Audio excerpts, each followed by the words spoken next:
बिना नथुनी गवनवा ना जइबे हो, बिना नथुनी गवनवा ना जइबे हो, ना जइबे हो अरे ना जइबे हो, ना जइबे हो अरे ना जइबे हो, बिना नथुनी गवनवा ना जइबे हो, बिना नथुनी गवनवा ना जइबे हो। पहली पठौनी ससुर मोरायाए, पहली पठौनी ससुर मोरायाए,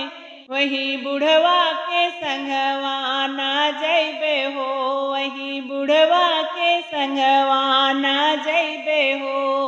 बिना नथुनी गवनवा ना जइबे हो, बिना नथुनी गवनवा ना जइबे हो।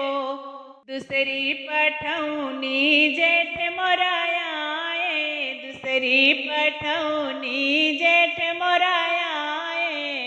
वही छुतिहर के संगवा ना जइबे हो, वही छुतिहर के संगवा ना जइबे हो,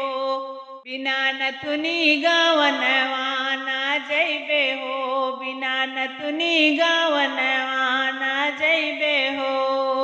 तीसरी पठौनी देवर मोरायाए, तीसरी पठौनी देवर मोरायाए,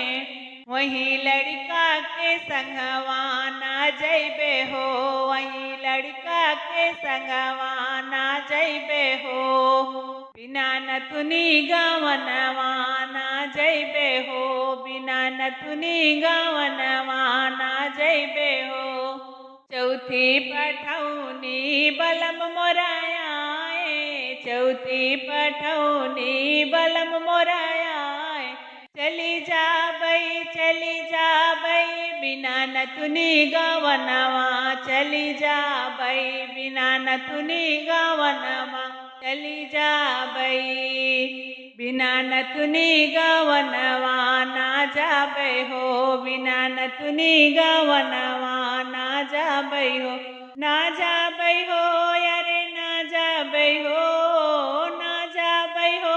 अरे ना जाबे हो,